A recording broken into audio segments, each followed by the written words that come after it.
Good morning, শুভ সকাল। কেমন আছেন আপনারা সবাই? নিশ্চয়ই খুব ভালো আছেন, আমিও খুব ভালো আছি। আজ রবিবার, ঘড়ির কাঁটা 10:30টার ঘরে। ইন্দ্রকে চিড়ে, কলা, দই সমস্ত মেখে ঝুঁকে খাইয়ে টাটা বাই বাই বলে দিয়েছি। আজকে দুপুরে ফিরতে দেরি হবে, রাইফেল ক্লাবে গেছে। মঙ্গলবার থেকে ম্যাচ শুরু। ইন্দ্র কাজে কর্মের পাশাপাশি ওই ফুটবল, তারপরে রাইফেল এই সমস্ত নিয়ে ব্যস্ত থাকে বলে তাকে চরম ব্যস্ত বলে মনে হয়। আজকে আমাদের একটা ভোগ খাওয়ার নিমন্ত্রণ ছিল, আর ভোগের নিমন্ত্রণ মানেই 12টা 12:30টার মধ্যে সেখানে যেতে হবে। ইন্দ্র সময় দিতে পারবে না, আর আমার একা একা না যেতে ইচ্ছা করে না। ইন্দ্রকে সবাই চেনে তো, ইন্দ্রর মারফতে আমি নিমন্ত্রণগুলো পাই। সেখানে ইন্দ্র গেল না, আমি একা কি করে যাব? যদিও ভোগের নিমন্ত্রণ, সে ঠিক আছে। আর আমাদের এখানে তো রামনবমীর পুজো হয়েছে। আজকে 12টার সময় এই মিছিল বেরোবে, জয় শ্রীরাম জয় শ্রীরাম। তার দোকানপাট বন্ধ, মাংসের দোকানে অল্প একটুখানি মাংস পেয়েছে, খাসির মাংস নিয়ে এসছে, এই রান্না করব। আর দেখুন আমার রান্নাঘরের খবর, সবার মুখে শুনছি গ্যাস পাওয়া যাচ্ছে না, তারপরে মানে খুব ঝানঝটের মধ্যে রয়েছে। তা আমার মা কালকে ফোন করেছিল, আমার কাকি মা সবাই যার যার পার্সোনাল একটা করে কাঠের উনুন বানিয়ে রেখেছে। তার মধ্যে ভাত হচ্ছে, মানে যেগুলো করতে গ্যাস অনেকটা নষ্ট হয় পড়ে, সেই সমস্ত খাবারগুলো ওই উনুনের মধ্যে করে নামাচ্ছে। আর হুটহাট ফুটফাট যেগুলো চাপিয়েই নামাতে হবে সেইগুলো গ্যাসের মধ্যে করছে। তা আমিও ওদের কথাবার্তা শুনে একটুখানি ভয় পেয়ে গেছি। ভয় না, মানে সবাই যখন বলছে তা আমিও একটুখানি ওদের তালে তাল দিই। এখানে তো গ্যাস ওভেন রয়েছে, এটার মধ্যেই রান্না হবে। তবে ইন্ডাকশানটা বের করে নিয়েছি। এই ইন্ডাকশানের মধ্যে চা, তারপরে একটুখানি ডাল ফোটালাম, এগুলো করে নিলেই হয়ে যাবে। আমার পুপু না সকালবেলা যখন চা বসায় অনেকক্ষণ যাবত ফোটাতে থাকে, বিকেলে চা বসালে অনেকক্ষণ ফোটাতে থাকে, না ফুটলে নাকি চায়ের স্বাদ আসে না। আর অতটা ফুটলো মানেই তো গ্যাস চলে যাবে, বুঝেছ? সেই ভেবে এই ইন্ডাকশানটা বের করলাম। ওই চা ডাল এই সমস্ত, এমনিও আমি হচ্ছি কি বলে প্রেশার কুকার কুইন, সব কিছু প্রেশার কুকারেই রান্না করি। আমার গ্যাস ওই জন্য অনেক দিন চলে। ওইটা বের করে নিলাম। আর এই ইন্ডাকশানটার বয়স জানেন? আমার পুপুর বয়সী। আমার পুপু যখন একদম ছোট ছিল তখন আমার কঠিন সময়, সেই কঠিন সময়ে ইন্দ্র এই ইন্ডাকশানটা এনে দিয়েছে মেয়ের দুধ গরম করার জন্য, তারপরে জল ফোটানোর জন্য। সেটা এখনও ঠিক, খুব ভালো। রান্নাঘরটা এ মাথা থেকে ওই মাথা, তবে কোনো কিছু যে রাখবো, রেখে ব্যবহার করব, সেই জায়গাটুকু হয় না। আসলে গ্যাসের টেবিলটা এতটাই সরু, দেখুন না, আর একটু হলে গ্যাস বেরিয়ে আসবে, গ্যাস ওভেনটা এইরকমই, বুঝেছেন?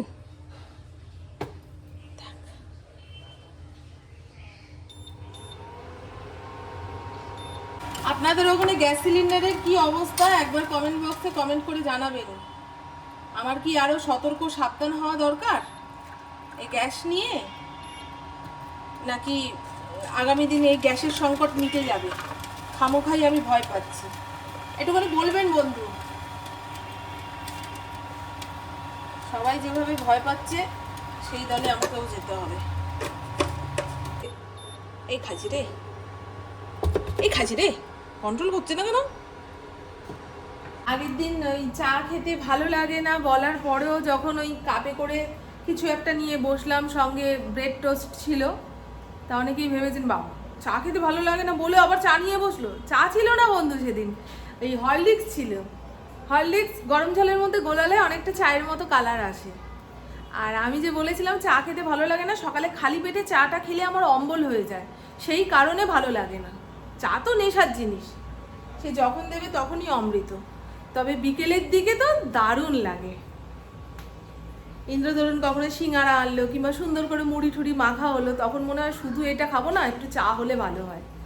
ইন্দ্র দুধ চা খায় না, রচা খায়, কিন্তু আমার আবার রচা খেতে ইচ্ছা করে না। মানে রচা আবার কি, গরম জল। তাদের এতে চালটা ধুয়ে রেখে চাটা খেলে ভালো হতো জানো, আর খেয়াল নেই। চলো, আজকে ভালো গনগনে রোদ উঠেছে। আর এই তো সকালের চায়ে চুমুক দেওয়ার পরে টুকটাক যে কাজকর্মগুলো আছে সেইগুলোতে হাত দেব। আমি রবিবার দিন খুব একটা কাজের চাপ রাখি না, কারণ সপ্তাহের অন্যান্য দিন রুটিন মাফিক যে কাজকর্মগুলো করি, যেমন ঘর মোছা, জামা কাপড় ওয়াশিং মেশিনে দেওয়া, কাঁচা জামা কাপড় মেলে দেওয়া, সবজিপাতি কেটে মশলা বেটে রান্নাবাড়ি করা, এগুলো হচ্ছে প্রত্যেক দিনের কাজ। এর মধ্যে একটাকে বাদ দিলে চলবে না। সেই জন্য রবিবার দিন আমি ঘর দুয়ার কিচ্ছু মুছি না, ওপরের ঘর, সিঁড়ি, নিচের ঘর ভালো করে ঝাড়ু দিয়ে নিয়েছি, ব্যাস এইটুকুই যথেষ্ট। সপ্তাহের একটা দিন ওই রুটিন মাফিক কাজ থেকে যদি নিজেকে একটু সরিয়ে নেওয়া যায়, তাহলে পরের সপ্তাহটা আবার এনার্জি সহকারে কাজকর্ম করা যাবে, তাই না বলুন? আর পুপুর প্রচণ্ড পেটে ব্যথা করছে, ওই পেটে ব্যথা নিয়ে ঘরের যতগুলো খালি বোতল ছিল সেগুলো ভরে দিল। নাহলে না খালি বোতল ঢাপুর ঢুপুর গড়াতে থাকে, পড়তে থাকে। তা ওকে একটুখানি হট ব্যাগ রেডি করে দিচ্ছি, এটা কোলে নিয়ে বসুক। আর পুপুর যখন এরকম ব্যথা বিষ হয় না, তখন বলে মা আমি কিছু খাবো না। ও না খেয়ে থাকতেই ভালোবাসে, কিন্তু আমি ও না খেয়ে থাকলে, ওর পেটে খিদা এটা মাথায় চলতে থাকলে না আমি রান্না বান্নায় মন দিতে পারবো না। সেই জন্য একটুখানি ছাতুর ঘোল বানিয়ে দিচ্ছি। আর দেখুন না, এই আমাদের ইন্দ্র একসঙ্গে অনেকগুলো পাতিলেবু এনেছে। পাতিলেবু গোটা অবস্থায় ফ্রিজে রাখলেও দেখি শুকিয়ে যায়, কিংবা অর্ধেক খেয়েছি অর্ধেক ফ্রিজে রেখেছি সেটাও দেখি শুকিয়ে যায়। তা আমি এখন থেকে বুদ্ধি খাটিয়ে এই সব কটা লেবু টুকরো টুকরো করে কেটে একটা কৌটোয় ভরে ফ্রিজে রাখছি, বুঝেছেন? তাতে লেবু খুব ভালো থাকছে, ফ্রেশ থাকছে। আপনারাও চাইলে এইভাবে লেবু ফ্রিজে রাখতে পারেন। ওই কেমন মাঝখানটায় শুয়ে থাকে দেখো, হ্যাঁ এইরকমই করে গো। নিচের দিকে খেয়াল না করলে না ফড়িংয়ের ওপরে হোঁচট খেয়ে মরবো। আমাদের এলাকায় বামফ্রন্ট প্রার্থী হিসাবে যে দাঁড়িয়েছে বিধানসভার ভোটে, সে গেল। দৌড়ে গেলাম দেখতে। মাংসটা যে ধোবো, কখন ধোবো? হ্যাঁ, একটুখানি পেঁপেও দেবো। পেঁপে আগের দিন বললাম না, ছাড়িয়ে দানা ফেলে রেখে দিয়েছি, যখন যাকে সেদ্ধ করে খাওয়ানোর হবে খাওয়াবো। বারবার পেঁপে কাটার ঝামেলা নেই। সেই পেঁপেটা কোথায় আছে দেখেছেন? মানে প্রত্যেক দিন বাজার এনে এনে এনে এনে ফ্রিজটাকে ভর্তি করে ফেলেছে। কালকে রাতে আমি আমার দিব্যি দিয়েছি। আমার দিব্যি দিলে তাহলে যদি কথা মাথায় থাকে, ও ভুলে যাবে বাবা। বাহির জগৎ নিয়ে এত ব্যস্ত। সে ঠিক আছে, চলুন। আমি শুনছি গপ্পমীরের ঠেক। কানে গুনগুন কিছু চলতে থাকলে না কথা বলতে পারি না, কথা সব আওড়ে যায়।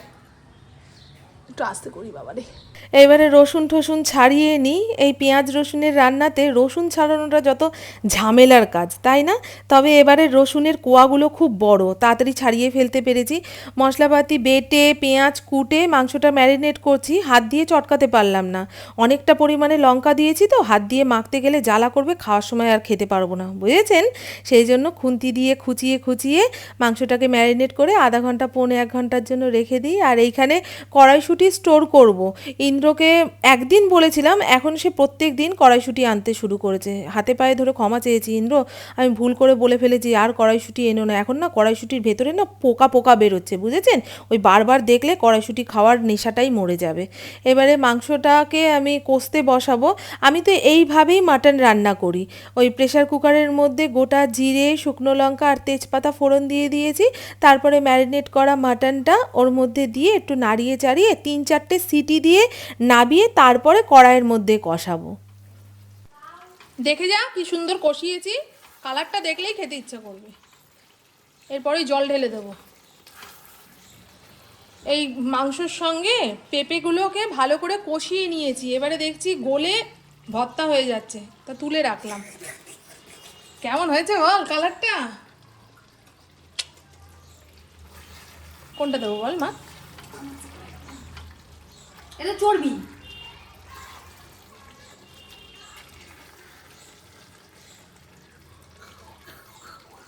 এটা দিয়ে না কি ইয়ে করা যায় না, খুব স্লিপারি। নে নে নে নে নে নে না মা, এটা একটু তুলে দাঁড়া।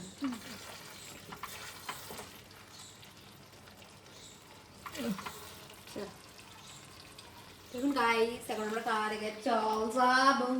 ওই মাংস কষতে কষতে যদি 1 পিস নাই খেলাম, তাহলে আর কি মাংস রান্না হলো? ঠিক আছে বন্ধু, মাটনের পাতলা পাতলা ঝোল রান্না হয়ে গেছে। ইন্দ্রকে ফোন করলাম, কি গো আর কতক্ষণে আসবে? বলে আসছি আসছি আসছি। ইন্দ্র চলে এসছে, এবারে ভাত বেড়ে নিয়ে বসবো। কেমন হয়েছে বলুন কালারটা? আজকে মাংসর পিসগুলো খুব ভালো। আর এই হলো সালাড, একসঙ্গে লেবু কেটে টুকরো করে ফ্রিজে ভরে রেখেছি, বুঝেছো?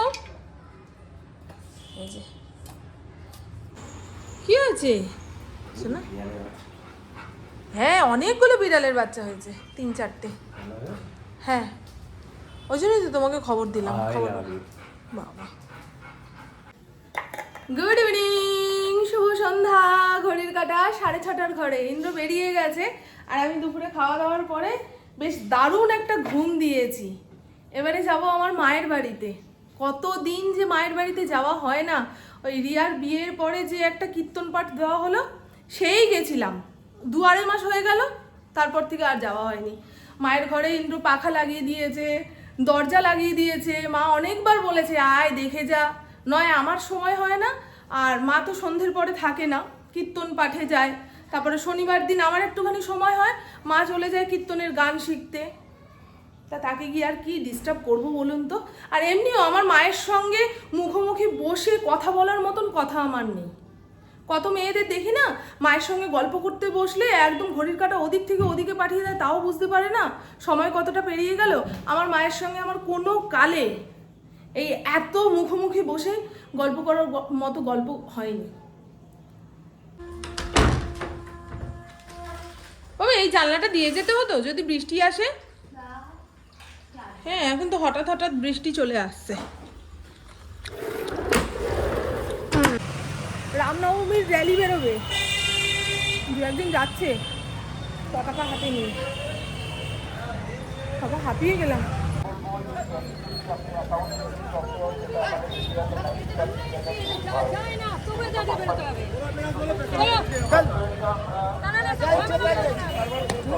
এই দেখ খাইছে রে, নো এন্ট্রি।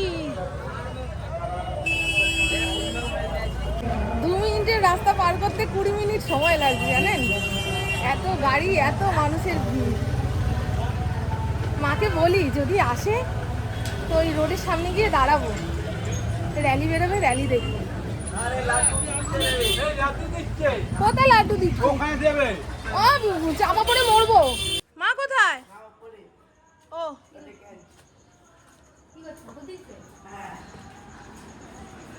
এই দেখুন বন্ধু, দরজা লাগানো হয়ে গেছে। ওপরের ঘর নিচের ঘরে পাখা লাগানো হয়ে গেছে, এখানেও একখানা পাখা লাগিয়ে দিয়েছে। এই যে একটা দরজা, হ্যাঁ সব ঘরের দরজা কপাট লাগানো হয়ে গেছে। এই একটা দরজা, এটা 2 কপাটের হয়েছে, জানো তো দরজাটা। এই আমরা পুরীতে যাওয়ার আগে ইন্দ্র ব্যবস্থা করে দিয়ে গেছে। ঘরে দুয়ারে দরজা কপাট না থাকলে না খুব ভয় গো। কালারটা ভালো আছে না?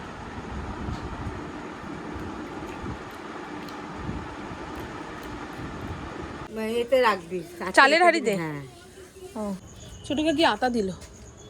ব্যাগে ভর, যা যে যা দিচ্ছে ব্যাগে ভর, নালে নিতে ভুলে যাবো। ওই দেখ বেদনাকে দেখ, ফেমাস আমার কাকি হচ্ছে ফেমাস।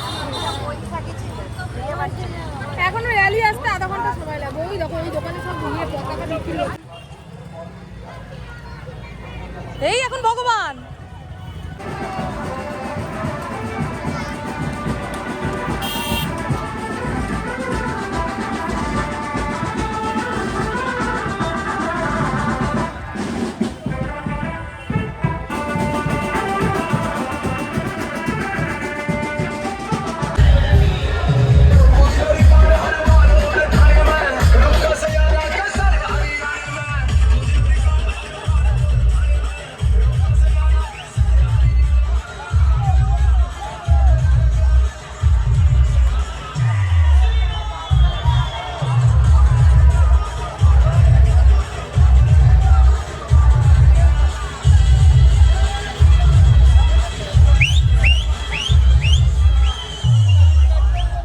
মা থামস আপ নিয়ে আসলো সবার জন্য না, এই যে এখানে বাচ্চা পার্টিরা থামস আপ খাবে, আর আমি বেদনা মা চা খাবো বলে দুধ আনা হয়েছে, চাটা হোক। এই তোল তোল তোল, গ্যাসটা বেরিয়ে যাচ্ছে নে এনে। এই বয়সে জামা কাপড় গায়ে আছে কিনা সেই বৌদি থাকে না মানুষের। উনি বলছে আমি নাইটি পরে আছি, আমাকে দেখতে ভালো লাগছে না, আমাকে নিস না। আমার মা পুকুর মাপঝোপ নিচ্ছে, ওই আমাকে কাগজের মধ্যে লিখে রেডি করে দিক, তারপরে আমি বাড়ি নিয়ে গিয়ে কাটবো। আর আপনাদের দেখাই, গ্যাসের আকালে আমার মা দুখানা উনুন বানিয়ে নিয়েছে। একটা কয়লার উনুন বানিয়েছে, শুকিয়ে গেছে, আর একটা কাঠের উনুন বানিয়েছে। যখন যেটা প্রয়োজন হবে তখন সেটা বের হবে। এদের কিন্তু গ্যাস আছে, এই দেখুন দেখেছেন, সিলিন্ডার আছে। না, আমার কাকির ঘরের সিলিন্ডারটাও মনে হয় এখানে রয়েছে। আর আজকে একটা নতুন লাগালো। বাড়িতে এত লোক তো, তা এর অভাব লাগলে ও দেবে, ওর অভাব লাগলে সে দেবে, এইভাবে ওদের দিন চলে যায়। প্রভু চলে এসছে, খুব ফোন করেছিল যে আমাদের নিয়ে যাও, এই এত রাতে না। হ্যাঁ হ্যাঁ হ্যাঁ হ্যাঁ, এই এত রাতে আমার বাড়ির সামনে থেকে কোনো অটো পাওয়া যাবে না। তো চলুন বন্ধু, আমার বকবক আজকের মতন এইটুকুই। আপনারা সবাই খুব খুব খুব ভালো থাকবেন, নিজের শরীরে খেয়াল রাখবেন, সুস্থ থাকবেন, আর অল টাইম স্মাইল করতে হবে। টাটা, খুব ভালো থাকবেন, বলে ফেলো।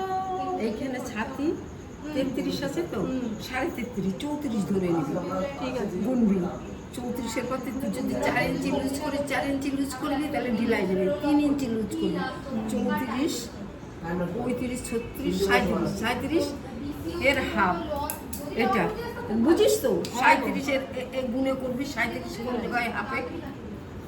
ঠিক আছে, সব কিছু এরকম ভাবে ঠিক আছে ঠিক আছে।